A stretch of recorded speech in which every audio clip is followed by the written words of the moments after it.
Hello everyone, welcome to Pratap academy. कैसे हैं students आप सभी लोग। तो स्टूडेंट्स, आप सभी लोग का पीरियोडिक असेसमेंट 2 का जो है एग्ज़ाम होने वाला है। तो हम लोग उसकी प्रैक्टिस सेट के बारे में बात करेंगे कि उस एग्ज़ाम में किस टाइप के क्वेश्चन पूछे जा सकते हैं, या किसी भी स्कूल में अगर उस चैप्टर से क्वेश्चंस आते हैं तो किस टाइप के क्वेश्चंस पूछे जाते हैं। तो आइए इस वीडियो को हम लोग शुरू करते हैं। तो ये मैथ्स प्रैक्टिस सेट है क्लास 6 के बच्चों के लिए। इसमें 3 चैप्टर का जो है कि एग्ज़ाम होने वाला है। पहला चैप्टर रेशियो एंड प्रोपोर्शन है, और आपका जो दूसरा चैप्टर है लाइन्स एंड एंगल्स है, और तीसरा जो चैप्टर है हमारा पैरेलल लाइन्स है। तो ये पीए सेकंड का जो एग्ज़ाम होता है आपको पता है, तो उसमें ये सारे चैप्टर से किस टाइप के क्वेश्चन बन सकते हैं, ये क्लास 6 के बच्चों के लिए है। तो हम लोग वही बात करने वाले हैं। तो क्वेश्चन नंबर 1 जो है पहला हमारा, तो पहला क्वेश्चन बहुत ही प्यारा सा है। कह रहा है कि 2 numbers are in the ratio. ये रेशियो दिया है इनका 4:5 और उनका सम दिया है 180। तो वो कौन से नंबर है और उनमें सबसे लार्जेस्ट नंबर कौन सा है। तो यहाँ पे 2 नंबर माना गया, 4x को स्मॉलेस्ट नंबर माना गया, 5x को लार्जेस्ट नंबर माना गया।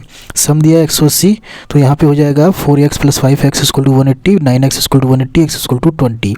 तो जो कि लार्जेस्ट नंबर आपने माना था 5x को, तो इसलिए हमारा आंसर क्या आ जाएगा 100। क्वेश्चन नंबर 2 पर बढ़ते हैं। क्वेश्चन नंबर 2 किस टाइप का क्वेश्चन पूछा जा सकता है कि द सिंपलेस्ट फॉर्म बताइए भाई कि किसका, जैसे 75:105 का सिंपलेस्ट फॉर्म। तो इस टाइप के क्वेश्चन को सॉल्व करने के लिए आपको क्या करना होगा कि सबसे पहले 75/100 ऐसे लिखोगे। लिखने के बाद आप इसको देखिए कि क्या किसी से कट रहा है या इसके जो कॉमन एचसीएफ है उनसे डिवाइड कर दीजिए, तो आपका जो आंसर आ जाएगा 5/7, उसको लिख दीजिए रेशियो के फॉर्म में। तो ये आपका बन गया simplest form. Question number 2 I think इस टाइप के क्वेश्चन आएगा तो आप कर लेंगे। क्वेश्चन नंबर 3 आते हैं। क्वेश्चन नंबर 3 कह रहा है कि divide ₹1500 amongst A B C in the ratio 4:5:6। यानी 1500 रुपये है, 3 लोगों में डिवाइड करना है ए बी सी में। पहले को 4, 5 और 6 के रेशियो से मिले। तो हम मान लेते हैं कि जो ए बी सी है, ए बी सी में से हम ये मान के चलेंगे जो ए है वो 4x रुपीज़ ले रहा है, बी 5x रुपीज़ ले रहा है, सी 6x रुपीज़ ले रहा है। तो इनका रेशियो जब करेंगे तो 4:5:6 आ जाएगा। तो लेकिन क्वेश्चन में इनका सम दिया हुआ है, तो इनका जो सम दिया गया है वो है 1500।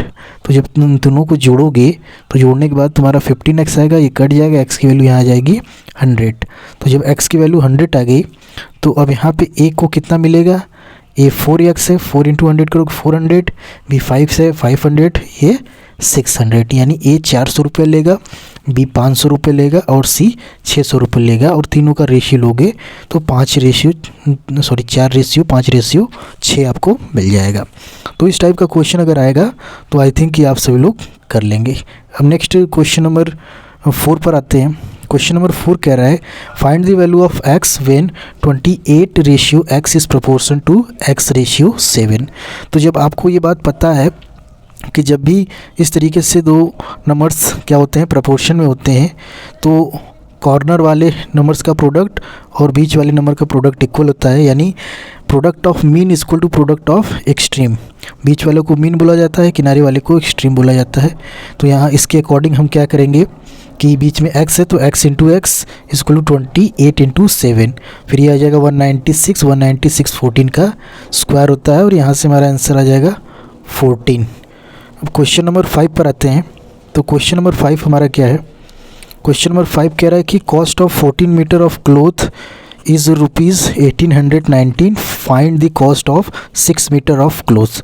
तो इस टाइप का अगर क्वेश्चन आता है तो सबसे पहले हम लोग क्या करते हैं, 1 मीटर का दाम निकालते हैं।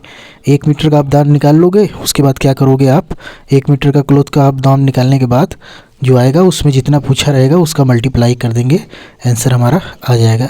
तो किस टाइप से क्वेश्चन सॉल्व होगा यही बताने का मेन मोटो है, ताकि एग्ज़ाम में आपको इस टाइप का अगर क्वेश्चन आता है तो आपको डर न लगे कि यार मैं ये कैसे करूँगा। आप आसानी से कर सकते हैं इस टाइप के क्वेश्चन को। तो नेक्स्ट क्वेश्चन हमारे पास एक क्वेश्चन बहुत प्यारा है। कह रहा है कि ये हमारे पास फिगर दिया गया है, इस फिगर में आपको बताना है कि 4 लाइन सेगमेंट बताओ। ठीक है, तो 4 लाइन सेगमेंट कौन कौन से हैं। तो यहाँ पे मैंने इसका आंसर दे दिया। लाइन सेगमेंट क्या होता है भाई, जिसके पास 2 एंड पॉइंट हो। तो यहाँ से ये L, ये ले लो, MN ले लो, NQ ले लो, QR ले लो, RM ले लो, ये भी क्या हो गया आपकी 4 लाइन। रेज यानी रेज इस तरीके का जो चीज़ होगा, लाइन सेगमेंट आपका ये वाला पार्ट था, ये रेज हो गया, ऐसा जहाँ दिखेगा वो लिख दो। 2 लाइन, तो लाइंस में आपको ध्यान है कि दोनों इंटरलेस तक मूव करेंगी।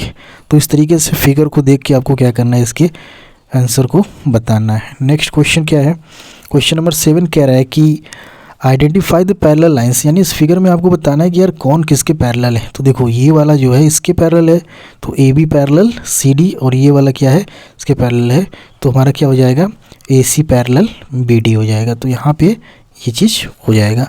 सिमिलरली यहाँ पे आएंगे तो ये आपका जो है QL इज़ पैरेलल टू इसके ON के, PO is parallel to LM के, और PQ is parallel to MN के। तो फिगर को देख के भी हम लोग क्या कर सकते हैं, क्वेश्चन को बता सकते हैं आसानी से। फिर एक आध क्वेश्चन इस टाइप का पूछ लिया जाता है कि भाई ये 2 लाइंस दी गई हैं, इन दोनों लाइंस के बीच में इनका डिस्टेंस बताओ, यानी 2 पैरेलल लाइंस हैं, इनके बीच का डिस्टेंस बताओ। तो आप कुछ नहीं, सिंपल आपका जो ये स्केल होता है 0 से स्टार्ट करेंगे यहाँ से, और इसको मेज़र कर लीजिएगा। तो जैसे मैंने इसको मेज़र किया तो ये 3.5 सेंटीमीटर आया, आप मेज़र कर लीजिएगा, हो सकता है 3 आए, हो सकता है 5 आए, ठीक है। तो इस टाइप से क्वेश्चन आप में आ सकते हैं। क्वेश्चन नंबर 9 की बात करते हैं। क्वेश्चन नंबर 9 में देखो यहाँ पे क्या है, ये 3 है, तो कितने टाइम्स में होगा 7 टाइम्स में, यानी 3 7 जा 21, ऐसे ही 2 7 जा क्या होता है 14, तो यहाँ 2 आ जाएगा। अब 3 3 जा 9 हो जाएगा यहाँ, क्योंकि 2 3 जा 6 हुआ था। तो इस टाइप से क्वेश्चन आता है, आप कर लेंगे। फिर एक क्वेश्चन आता है बड़ा इंपॉर्टेंट हो जाता है कि भाई ABCR प्रोपोर्शन में है तो क्या होगा। अगर ABC प्रोपोर्शन में है तो A/B प्रोपोर्शन टू B/C लिखेंगे। इससे क्या हो जाएगा, हमारा एक कॉन्सेप्ट मिलेगा जिसका नाम है B² = AC। तो ये चीज़ हमारा क्या हो गया, कंप्लीट हो गया। तो लगभग 10 क्वेश्चंस आपको प्रैक्टिस कराए गए हैं, कुछ MCQ वगैरह होंगे, तो इसी टाइप में MCQ आपसे पूछा जाएगा। तो आप इस टाइप्स के सारे क्वेश्चन को प्रैक्टिस कर लीजिए। MCQ वगैरह कुछ रहेगा तो आप अच्छे से कर लेंगे। तो आपके एग्ज़ाम के लिए all the best. Thank you everyone for watching video.